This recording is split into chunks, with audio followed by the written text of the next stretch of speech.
त्या गाण्यात एक ना असं काहीतरी भरत मला मागे खेचतो आणि कोणाला तरी तो हे करायला जातो असं काहीतरी एक बिट आहे ज्याच्यामध्ये भरतने मला खेचलं आणि असं केलं तर त्याचं हे माझ्या नाकाला जोरात लागलं आणि मी नथ घातली होती वाटतं तर ती नथ अशी एकदम हे झाली आणि मला लगेच वळून काहीतरी करायचं होतं तर मी ते वळता वळता असं करून परत आली. अशा काहीतरी छोट्या मोठ्या गोष्टी आहेत ते बघताना मला कळतं की इथे मी हे केलंय पण तुम्हाला नाही कळणार. नाहीच कळणार. खबरदारला मला महेशजींनी सांगितलं होतं की थोडं तारसप्तकात बोलायचंय. तारसप्तकात म्हणजे थोडं वरच्या पट्टीमध्ये बोलायचंय.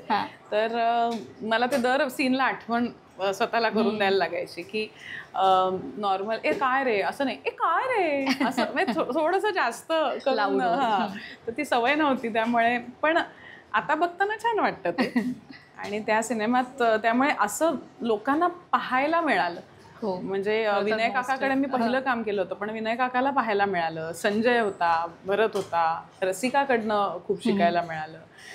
रसिका माझी खूप जवळची मैत्रीण होती त्यामुळे अजून एका चित्रपटात आम्ही कॉमेडी हे केलं त्याच्यामध्ये तिने मला खूपशा गोष्टी सुचवल्या होत्या समजावल्या होत्या की हे असं करून बघ हे असं करून बघ त्यामुळे खूप शिकण्यासारखं म्हणजे हसत खेळत शिकलो असं म्हणायला पाहिजे.